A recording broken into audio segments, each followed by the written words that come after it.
Bonjour à tous, bienvenue. 9 morts, c'est le dernier bilan de l'accident de Ngathie Naoudé à Kaolack sur les lieux du sinistre. Le ministre des Transports terrestres annonce des sanctions plus sévères, une tolérance zéro. Face à l'indiscipline, le chauffeur du bus en surcharge a effectué un dépassement hasardeux, cause du drame. À Kaolack, l'autre drame demeure la pandémie du coronavirus. 50 nouvelles contaminations en seulement 24 heures. Le préfet cible le marché central et prévoit ce samedi une vaste opération de désencombrement à Rufisque. Déjà 6 décès dans cette deuxième vague. Rufisque décide de désinfecter l'intérieur des maisons, informe les ménages sur les méthodes de désinfection des surfaces. Feu de brousse à Sédhiou, plus de 14 000 hectares de forêt calcinés ces 5 dernières années. L'insuffisance des moyens d'intervention freine les efforts de lutte.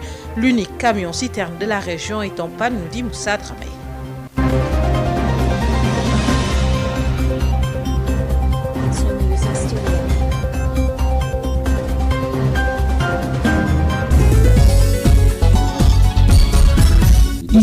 Bonjour à tous, mais Alun Badara associé assure la mise en onde de cette édition que nous démarrons avec cet accident mortel survenu hier à Dag-Diakhaté dans la commune de Ngathie Naoudé. Nous sommes à Kaolack. Le dernier bilan de l'accident est établi à 9 morts selon le ministre des Infrastructures et Transports terrestres. Mansour Faye était sur les lieux du sinistre. Il annonce des sanctions plus sévères et la tolérance zéro face à l'indiscipline puisque le chauffeur de bus de transport en surcharge a effectué un dépassement hasardeux, c'est la cause du drame, explique Mansour Faye, le ministre Mansour Faye avec Awachao. Ce que j'ai vu, c'est ce que tout le monde a vu à travers la presse qui a relaté cet accident qui a eu lieu ce matin à 8h, plein jour. Donc, ce qui veut dire qu'il n'y avait pas de problème de visibilité. Le constat, il est là, un véhicule de transport de passagers en surnombre. Je rappelle que c'est un véhicule qui a une autorisation de 19 places, qui était à 32 passagers et qui effectuait un dépassement hasardeux sur une zone clairement balisée. Non seulement la route elle est clairement balisée, mais aussi la signalisation verticale effective. Donc ce que nous pouvons en tout cas constater, la cause c'est comme si c'est le facteur humain qui a amené la perte de 9 vies humaines, malheureusement, vies innocentes. Vraiment, il a déploré le comportement donc, des usagers professionnels de la route et cela appelle de notre part quand même de regarder un petit peu quelles sont les mesures à prendre en termes non seulement de prudence, en termes de sensibilisation par rapport aux usagers professionnels de la route, mais aussi en termes de sanctions. Aujourd'hui, un véhicule en surnombre est sanctionné à travers le code de la route qui peut amener non seulement le retrait du permis, mais aussi donc des sanctions pécuniaires. Alors, mais malheureusement, c'est comme si l'imprudence des chauffeurs reste toujours de mise. Et ce que nous allons prendre comme mesure, c'est aller maintenant jusqu'à pouvoir retirer la licence d'exploitation, en tout cas des transporteurs, si toutefois maintenant les surnombres sont constatés au niveau des véhicules. Et nous allons prendre ces dispositions-là en relation avec le ministère de l'Intérieur à travers la police, mais aussi avec le ministère des Forces armées à travers la gendarmerie. Il faudrait qu'on revienne aux notions de tolérance zéro pour préserver donc des vies humaines sur les routes. Et nous allons en tout cas nous concerter pour qu'ensemble nous puissions maintenant en tout cas mettre en application, mettre en œuvre des mesures de sanctions prévues à cet effet. L'installation et la mise en œuvre des dos d'âne en tout cas répond à certains critères. Nos services vont l'étudier davantage puisque ce n'est pas en réalité donc un facteur qui peut limiter ou arrêter les accidents. Le ministre Mansour Faye sur les lieux du sinistre, donc un accident survenu à Dag-Diakhaté dans la commune de Ngathie Naoudé à Kaolack. Le dernier bilan est de 9 morts et plusieurs blessés. Restons à Kaolack pour parler de l'autre drame qui se joue. Il s'agit de la pandémie du coronavirus qui se propage à Kaolack. Kaolack a d'ailleurs atteint pour la première fois la barre de plus de 50 nouvelles contaminations en 24 heures. Situation plus que préoccupante qui commence à susciter la peur chez les populations. Un changement de comportement est constaté dans le respect des gestes barrières à Watiao. Le coronavirus prend des proportions inquiétantes à Kaolack et pour cause, la région a enregistré en une journée 51 nouvelles contaminations. Depuis le démarrage de la pandémie, la localité vient de franchir pour la première fois la barre de plus de 50 cas positifs en une journée. Le district sanitaire de Kaolack s'est encore distingué de façon alarmante avec 30 cas issus de la transmission communautaire et 13 contacts suivis de loin par celui de Guinguinéo avec 2 cas communautaires et 2 contacts et enfin Ndofane avec 1 cas communautaire et 3 contacts. Seuls 6 patients sont guéris ce jour du Covid-19. La peur gagne de plus en plus du terrain et dans les rues, les populations ont commencé à changer de comportement en respectant le port du masque. Après les autorités administratives, leaders politiques, guides religieux et volontaires de la Croix-Rouge, certains notables s'invitent dans la sensibilisation. C'est le cas du délégué de quartier de Boustane dans la commune de Kaolack qui a lancé un appel à travers les ondes de quelques radios de la place pour inviter les populations, surtout les jeunes, à respecter les mesures barrières pour protéger les couches les plus vulnérables. Kaolack pour Sud FM, Awa Thiaw. Awa Thiaw, face à la progression de la pandémie à Kaolack, le préfet annonce une vaste opération de désencombrement du marché central et de ses environs. Les opérations vont d'ailleurs se dérouler dès ce samedi, explique Ahmed Tidiane Thiaw.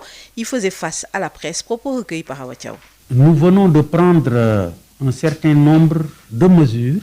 C'est le contexte qui nous y oblige, c'est-à-dire la situation socio-sanitaire dans le département de Kaolack, marqué par une progression fulgurante, une flambée du nombre de cas testés positifs. Cette situation nous engage à nous mobiliser davantage pour barrer la route au coronavirus. Il y va de l'intérêt général, c'est notre destin collectif qui est en jeu et qui mérite toutes les formes de sacrifice possibles. La première mesure, c'est le désencombrement au niveau du marché central. Libérer les emprises de la voirie d'une manière qui rende plus commode la circulation des personnes et des biens. Si cette initiative était jugée pertinente au moment où la situation n'était pas encore ce qu'elle est devenue aujourd'hui, le contexte nous oblige à reprendre les armes et poursuivre la bataille dans la lutte contre le Covid-19. L'opération de désencombrement sera suivie par un certain nombre d'actions complémentaires de prévention. D'abord, une désinfection générale du marché central. Aussitôt après le désencombrement, c'est déjà calé avec les services d'hygiène. Sous l'autorité du gouverneur, nous avions déjà engagé une distribution massive de masques. Nous allons poursuivre la même action en fonction de nos moyens. Comme deuxième mesure, nous avons jugé utile de procéder à une fermeture hebdomadaire du marché central. Ce qui fait que, après l'opération, il y aura des désinfection pour nous éviter 2 journées consécutives d'inactivité. Le marché, si l'opération est bouclée, va fonctionner ce dimanche 30. Mais pour le dimanche sous week-end, effectivement, c'est là que la décision entrera en vigueur. Évidemment, chaque fois que nous fermerons notre intention, c'est de procéder à une opération de désinfection. Si nous en avons les moyens, parce que nous sommes dans une guerre, elle est déjà engagée, mais nous n'en connaissons pas, pour ainsi dire, l'échéance. Tant que nous aurons les moyens de désinfecter, chaque semaine nous le ferons. Si les moyens venaient à manquer. Des propos recueillis par Awa Thiaw. Rufisque s'inquiète également. Déjà 6 décès enregistrés depuis le mois de décembre. À Rufisque, la sensibilisation doit se poursuivre. Alerte Dr Mbaye Thiam, médecin-chef du district sanitaire de Rufisque. Il fait le point au micro de Denis Assamb. Pour la première vague, on était à 391 cas. Mais pour ce qui est de la deuxième vague, à ce jour, on est à 152 cas. Donc ce qui veut dire que la deuxième vague, comme on l'a dit tantôt, elle est beaucoup plus féroce, elle est beaucoup plus compliqué parce que pour ce qui est de la deuxième vague, c'est 152 cas. Nous les avons enregistrés dans un espace de 2 mois, c'est-à-dire du 2 décembre à aujourd'hui, ça fait 2 mois et quelques, on a enregistré 152 cas. Alors que c'est 391 cas de la première vague, nous les avons enregistrés sur 11 mois. Donc vous voyez, avoir 391 cas en 11 mois et avoir pratiquement 152 cas en 2 à 3 mois, vous voyez que le taux d'infection est beaucoup plus important lors de cette deuxième vague. On a vu également que le taux de décès est beaucoup plus important lors de cette deuxième vague. Durant la première vague, nous avons enregistré en 11 mois 13 décès. alors que pour cette deuxième vague, déjà en 2-3 mois, nous avons déjà enregistré 6 décès, c'est-à-dire presque la moitié. D'où l'importance de sensibiliser l'ensemble des populations pour qu'ils puissent savoir et pour qu'ils puissent admettre que le virus est encore là, qu'on puisse se donner la main et essayer de combattre ce virus. Donc, et ce qui est beaucoup plus intéressant et ce qui nous intéresse aujourd'hui, ce qui nous réunit, c'est la participation communautaire. Aujourd'hui, avec le service régional d'hygiène, avec le commandant, avec le major Thiamfaye, que nous remercions au passage, nous avons organisé une journée de lancement pour démontrer avec les acteurs communautaires comment on utilise les solutions de désinfection. Je pense que ça également, ça nous permettra vraiment de lutter contre ce virus. Le Rufisque qui a donc décidé d'accompagner les ménages pour les méthodes de désinfection.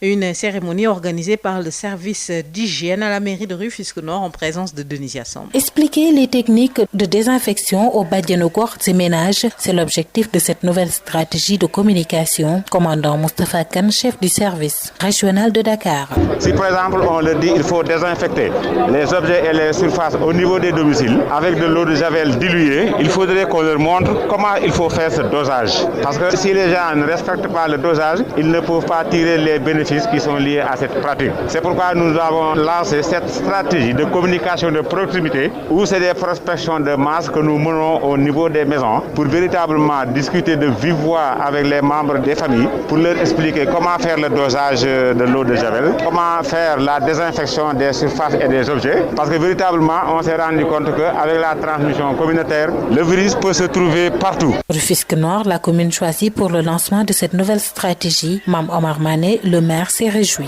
de l'acte. Vous savez, aucune communication, aucune stratégie de sensibilisation n'est figée. Alors, par rapport maintenant à la nouvelle vague de la Covid, le service d'hygiène a pris un autre système de communication. Et Major Faye a choisi notre commune. Je ne peux que s'en réjouir et le féliciter. C'est vraiment un honneur de choisir la commune de Rufisque-Nord. Une nouvelle stratégie de communication que les Badianogor comptent bien mener sur le terrain. Cheikh Amigay est la présidente. mboolem kuy bàjjen damay wax ak yow koo xam ne wax nga ak moom itam day dem wax ak waa postam dem wàcce ko ca base ba wax ak say nit teg leen ci aw yoon ba ñëpp tegu ci aw yoon xeexoon nanu xeexaat nu yàlla boole jàmm te yàlla jëli fi mbas mi. Cette cérémonie a aussi été une occasion pour la presse rufisquoise d'honorer le chef de la sous-brigade d'hygiène départementale de Rufisque, Major Mamoudou Thiamfaye. Il a été nommé homme de l'année dans le cadre de la lutte contre la Covid-19. Rufisque, Denisia Samb pour Sud FM.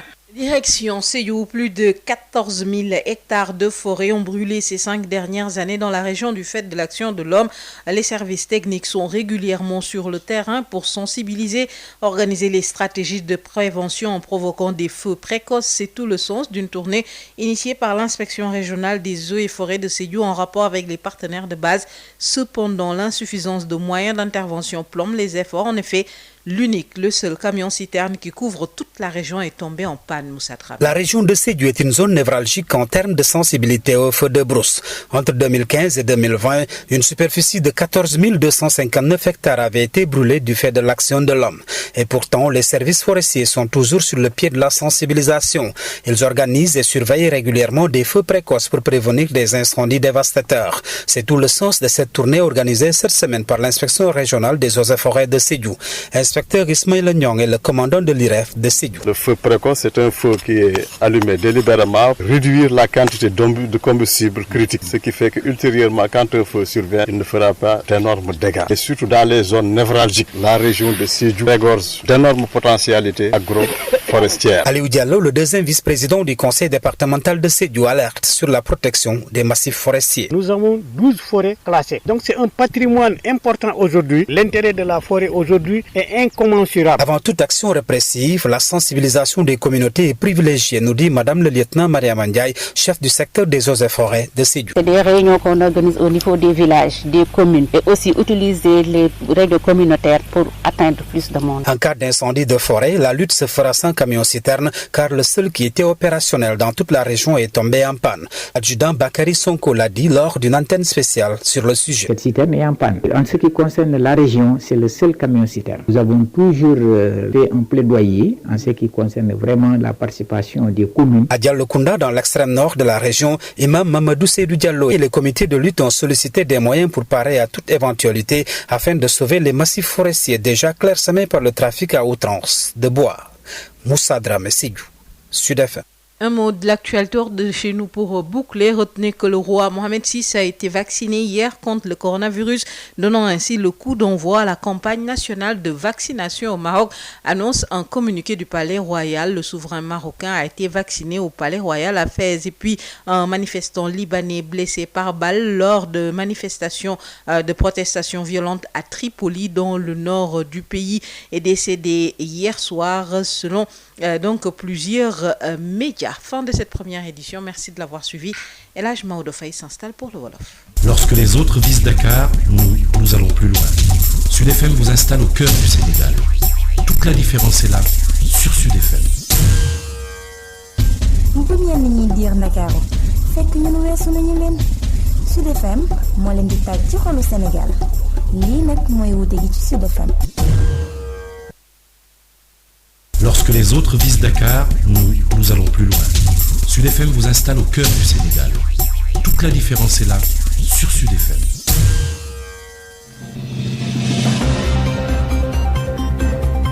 jërëjëf Alioune Badara Socé jërëjëf mbokk yi nga xam ne tam ñu ngi ñuy taaxeerlu ci jamono bi nga xam ne moo di suba cuy gi juróom-ñaari waxtu jot nu daal di leen fas yéene jot li xabaar yi juróom-ñeent ñu faatu ci accident bi nga xam ne mi ngi amoon fële boo ci gàcc naw de ca boori Kaolack jëwriñ ji ñu dénk li nga xam ne mu aju ci wàllu dem beeg dëkk bi yëkkati ay tànkam dem fa am na kàddu yu mu rotal daañu ko déglu léegi Kaolack ba léegi tamit fi nu toll nii ci wàllu mbas mi yëf yi dafay gën a yokkuwaat juróom fukki nit yoo xam ni wopp ji alawtiku na leen ci bisub lëmm daañ ci dikkatam ci gannaaw ba nga xam ne am na dogal yu ñu fa jël itam ngir daal yenn jay yi ak yenn béréb yi itam nu fexe daal ba labal ko Tëngéej daanaka juróom benn ñu faatu bi nga xamee ne ñaareelu cumb bi ñëw na ak léegi foofu itam daañu fa dem toftal ci incha allah xeetu daay yi nga xam ne itam ñooy faral di tàkk itam daañ ci dem fu mel ne fële ci Sédhiou ak yeneen i xabaar.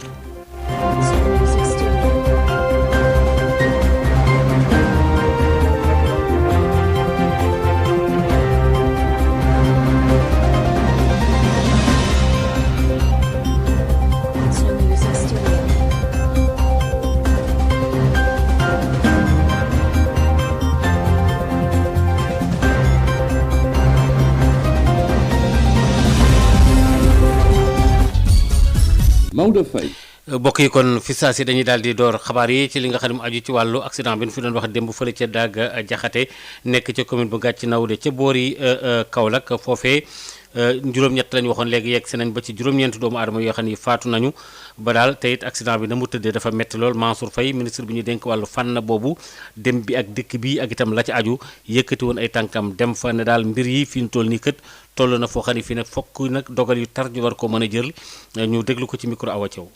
accident bi fi am ñun ñëpp ñoo ko yëgandoo fii ñu taxaw nii ci Daga Jaxate mu nekk accident bu doy waar te metti ñoo xam ni dañ doon xëy doon dem ñàkk ci seen bakkan lu toll ci juróom-ñeent bakkan gis nañu car bi nga xam ni mooy car transport bi leen yeboon car bi kat dafa surchargé moom capacité am mu waroon jël fukki place ak juróom-ñeent ndekete yoo yab na lu mat fanweeri place ak ñaar mu nekk lu metti fii accident bi am nag ñëpp gis nañu tali bi macha allah baax na signalisation bi macha allah ligne continue la dépassement waru foon am ci biir dëkk la agglomération la donc kenn waru fi doublé waaye gis nañu chauffeur bu doon dawal minicar bi dafa doublé foo xam ne waru foon doublé lu warul am lii nag dafa wane ba nga xam ni chauffeur si nga xam ni ñoom ñoo yore le transport teey bu ñu war a teey te teey ñu ko loolu nag dafa war a tax ñu war a jël ay mesures yoo xam ni mesures yu sévères la code de la route dafa nii bu fekkee oto yàpp na loo xam ne waru ko yàpp ci ay passagers code de la route mën na nangu permis chauffeur bi ba noppi nga fay contravention mais am na beneen mesure boo xam ne man en tant que ministre war na ko mën a jël te dinaa ko jël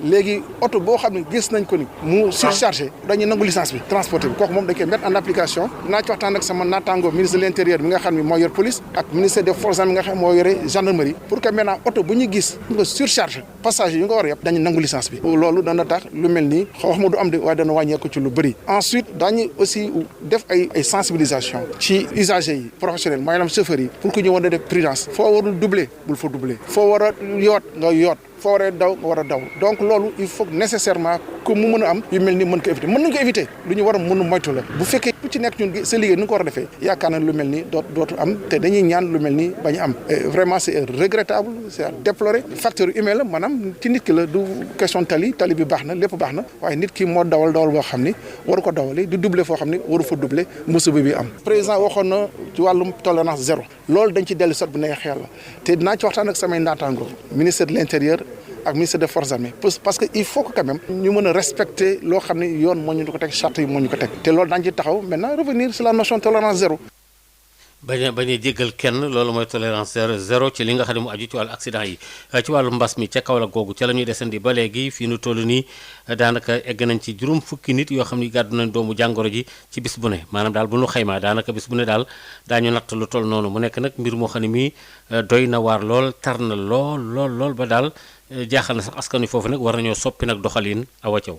mbas mi nekk coronavirus day mi ngi gën a law ci fi nga xam ne si moom moo nekk Kaolack te tiital ku nekk li ko waral day moo di diwaan bi ci benn bis bi rek juróom fukk ak benn ci contamination yu bees daanaka am na ko bi mbas mi tàmbalee ak léegi gox bi mi ngi sogo yegg daanaka ci lu mel nii muy benn bés rek mu am ci lu ëpp juróom fukki cas positif district sanitaire bu Kaolack moo ci ràññeekuwaat lool tiital ku nekk nag ak fanweeri cas yoo xamee ne si transmission communautaire la maanaam xamuñu sax fan lañ leen wàlle jàngoro ji waaye tam ak fukki cas ak ñett yoo xamee ne si contact la district bu Guinguinéo topp bu sore sax ci gannaawam ak ñaari cas communautaire ak ñaari contact Ndofane daal di tëj ak benn cas communautaire ak ñetti contact juróom benni doomu aadama rek ñoo wértam ci bés bi ci li nga xam ne si moom moo nekk mbas mi am tiitaange nag mi ngi daal di tàmbale di law ci fi nga xam ne si moom moo nekk dëkk bi ba tax na sax ci mbedd yi askan wi tàmbale nañu nag soppi li nga xam ne si moom moo nekk seeni nekkin ndaxte ñu bari kat ñi ngi takk fi mu ne seeni masque gannaaw autorité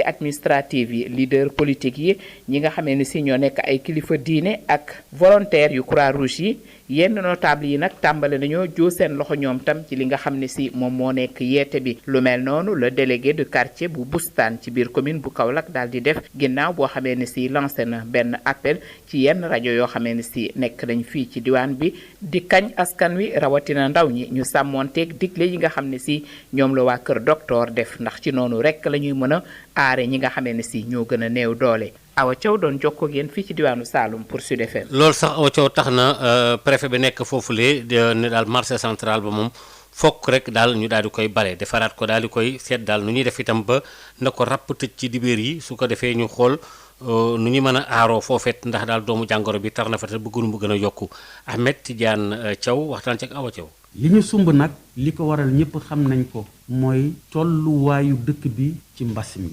dëgg-dëgg feebar bi dugg na lool ci suñu biir mi ngi law mbir mi ngi ëpp loxo loolu moo tax ñu war a xam ne lépp lu ñu defoon ci taxawaay war nañu ko dolli gën a jël suñu ay matuwaay bu ñu seetaanee wala ñu des di bàyyandiku dinañ àndandoo loru ñun ñëpp looloo tax nag dogal bu jëkk bi mooy mbedd yi dugg ci marché bi yépp daal lépp lu fa ne te jaaduwul te warul ñu taxaw àndandoo nag ak ñoom dindi ko dañ ko fas yéene def ci fulla ak ci fayda waaye itam ci teggin looloo waral wax ji sax ngir yëglu kenn bañ a wax ne dañ ma bett wala danoo ñëw daanu ci sama kaw suñu ko defee nag ba pare am na leneen luñ ciy tofal te mooy désinfecter marché bi waa service d'hygiène war a def liggéey booba bu fa doomar jàngoro ba nekkee ñu jël ci ay matuwaay sellal barab bi raxas ko dafa am solo lool fi mu ne ñépp kenn ku nekk ngay takk sa masque dogalu ñaareel bi nag mooy ay bés bu ne bu ñu àggee ca dimanche ba moom kenn du tijji ñépp toog ci seen kër te ñu tijji kenn ku nekk toog ci seen kër loolu la préfet boobu la waxee ca Tëngéej bu ñu fa demee téeméeri nit ak juróom fukk ak ñaar yoo xam ne yi daanaka diiru ñaari weer yi loolu moom jot nañ ko fa jot a ràññi lu mu gàtt-gàtt am na juróom benn yoo xam ne ñàkk nañ fa seen bakkan médecins yi nekk foofu la itam ne daal daañu taxaw dañoo war a gën a nag gën a ñaax askan wi ci rek jàjji leen ci mbir yooyu le docteur Mbaye Thiam waxtaan ci ak Denis Sambou gis nañ ni ñun bu ñu deuxième vague bi commencé ak léegi daanaka ci ñaari weer jëm ñett la toll am nañu téeméeri nit ak juróom fukk ak ñaar yoo xam ne am nañ ko kon day wane ni deuxième vague bi moo gën a bari li mu laal que première vague bi parce que première vague bi ci fukki weer ak benn ñi ngi am ñetti téeméeri nit ak juróom-ñeent fukk ak benn donc da ngay gis kon di deuxième vague moo gën a bari ci li nga xam ne loolu mooy nombre de cas yi nga xam ne ñoo infecté ñi ci ñàkk seen bakkan seetlu nañu première vague bi ci Tëngéej fukki nit ak ñett ñoo ci ñàkk seen bakkan ci fukki weer ak benn loolu boo xoolee dafa mel ne benn nit weer wu nekk wala lu ko ëpp tuuti waaye boo seetloo si li nga xam ne moom mooy ñaareelu vague bi seetlu nañ ci ñaari weer daanaka am nañ juróom-benn nit yoo xam ne yi mbas mi yóbbu na leen laaxira te loolu aussi dafay wane ni li nga xam ne moom mooy ñaareelu vague bi moo gën a metti ndax boo seetloo daanaka boo defee li nga xam ne mooy moyenne bi daanaka ñaari weer bu nekk ñaari nit wala ñett dinañ ci faatu te loolu aussi dafa nekk loo xam ne doy waar la kon il faut que ñu gën a góorgóorlu li ñuy dénk askan bi li ci jiitu mooy d'abord ñu nangu ni feebar bi am na d'abord parce que tant que nanguwuñu feebar am na duñu ko xeex pour nga mën ko xeex da ngay nangu ni am na d'abord bu ñu nangoo ni am na ba pare nag lii ñu digle tegtal yi kër docteur joxe yooyu ay tegtal yu efficace la yu mën ci jàngoro ji dara la ñu def ko su ko defee jàngoro ji génn ci li nga xam ni moom mooy réew mi.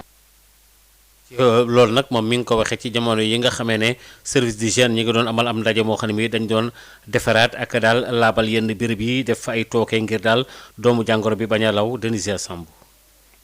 expliquer yenn doxalin aju ci wàllu raxas loxo ak nettoyer bàjjenu gox yi ak borom kër yi solo su campagne bi jëm ci stratégie bu yees Moustapha Kane chef service régional bu Dakar. bi mbas mi commencé ba léegi dañoo gis ne message bu ñu xam wax nañ ko nit ñi nit ñi dañoo war a raxas loxo seeni loxo ak saabu ndox ak saabu kër yi dañoo war a désinfecter table yeeg objet yi nii séddoo yëpp loolu ñu koy def ak de l'eau de javel diluée et loolu dañoo gis ne doyut donc il fallait que ñu dem ba ci kër yi mottali loolu mottali gi mooy ñu mën a leeral nit ñi expliquer leen nit ki bu dee raxas loxo ak ndox ak saabu pour mu mën a am bénéfice bi mu ci soxla dafay am nu mu ko war a defee donc loolu dana am ay démonstration ci kër yi agent d'hygiène yi danañ dugg ci kër yi ànd ak bàjjenu gox yeeg président association ASC yi ak relais yi ngir wan nit ñi fàttali leen nan lañ war a raxasoo loxo pour que véritablement virus bii nga xam ne moo war a jaar ci loxo ñu wàll pratique boobu mën ko fagaagal. Rufisque Nord nekk nag gox bi nga xam ne moom la ñu tànn pour tàmbalee ko fa Mame Omar Mané jëwriñ bi di ko rafetlu. Major Faye nag liggéey bu muy liggéey au niveau de la ville de Rufisque noonu la koy defee au niveau du département donc il a une mission de devoir mu xam ko di ko def en tout cas ñun gis nañ li muy def mu ñuy assister bu baax à chaque fois ñu soxla ko bu ñu koy woo séance tenante mu wàcc ak équipe. lin bu yees boo xam ne nag day aju ci wàllu tàggat askan wi ci nan la ñuy raxasoo waaye tamit nettoyer ak désinfecter bàjjenu gox yi ne fas yéenew ñi cee des ginnaaw. Cheikh Amy Gueye présidente. mboolem kuy bàjjen damay wax ak yow koo xam ne wax nga ak moom itam day dem wax ak waa postam dem wàcce ko ca base ba wax ak say nit teg leen ci aw yoon ba ñëpp tegu ci aw yoon xeexoon nanu xeexaat nu yàlla boole jàmm te yàlla jëli fi mbas mi. xew-xew boo xam ne presse rufisquoise bi profité na ci sàggal njiitalu sous-brigade d'hygiène départementale bu Rufisque major Mamadou Thiam Faye moom nag jagleel nañu ko titre homme de l'année jëm ci wàllu xeex mbas mi Tëngéej Denisia Samb pour Sud FM. ñu ngi lay jaajëfal bu baax wax ci Sédhiou juróomi at yi nu génn fukki junni ak ñeent ci hectares yoo xam ne lakk na nekku daay li ko taal nag nit doo nga fa jaar mën naa am ñi nga xam ne dañuy tox cigarette wala ñi nga xam ne dañuy wut lem mbaa ñi nga xam ne dañuy pëtëm wala boog ñi nga xam ne tam ñaare bu ñu ruujee mbopp meeg yu demee noonu bu ñu ko taalee mu tàkk Moussa Dramé. ay àll fii ci diwaanu Sédhiou bari na loo xam ne da koy alawtiku rawat na loo xam ne it moo di daay ci juróomi at yi weesu ni toll na ci fukk ak juróom junni ci hectares yoo xam ne moo làkk ndax it ay nit ñoo xam ne ñooy def li ni mel donte sax waa kër Eaux et Forêts ñu ngi taxaw tem lépp loo xam ne si warees na mën a aar daay yi ñëm ci taxaw looloo wundu it ñi daal di amal nemmeeku ci ay bés bi ci njiitum inspection régionale Eaux et Forêts bu Sédhiou ki ko jiite di commandant inspecteur Ismaïla Niang addu ci li ni mel. feu précoce mooy daay ba nga xam ne Eaux et Forêts ak askan wi ak maire yi société civile ñooy ànd di boyal fekk na ñax gi wawagul bu baax xam ne ëllëg daay bu ñëwee du ko mënal dara.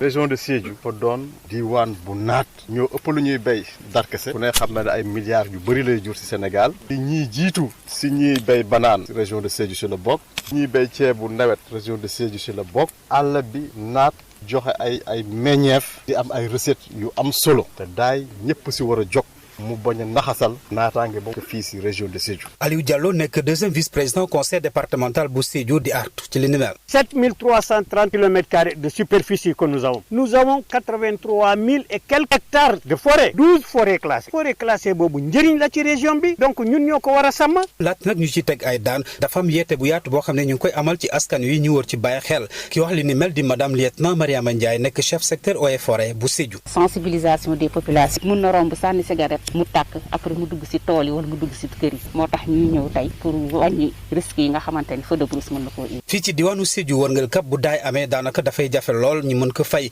ndax it benn camion citerne lëm boo xam ne moo fi nekk daanaka fi mu toll nii dafa paan ki ko xam ne di adjudant Bakary Sonko ci benn waxtaan bu ñu doon amal ci fànn boobu la. suñu oto bi boo xam ne lu ñuy wax citerne dafa paan région bi fu mu toll nii benn citerne. ci Diallokounda féetewu ci bët gànnaaru diwaanu Sédhiou kii di imam Mamadou Seydou Diallo ànd ceeg membre comité de lutte ñoom ñëpp soñ na lool ñu jëppal leen ay jumtukaay ngir ñu mën a jaflante ngir ñu mën a fay daay saa su amee ndax it àll bi daf ci alotiku lool ki dàgg boo xam ne mu ngi ci Frankulaay ci jamono ji ki si doon jokkoo ak yéen Sédhiou Moussa Dramé pour Sud FM.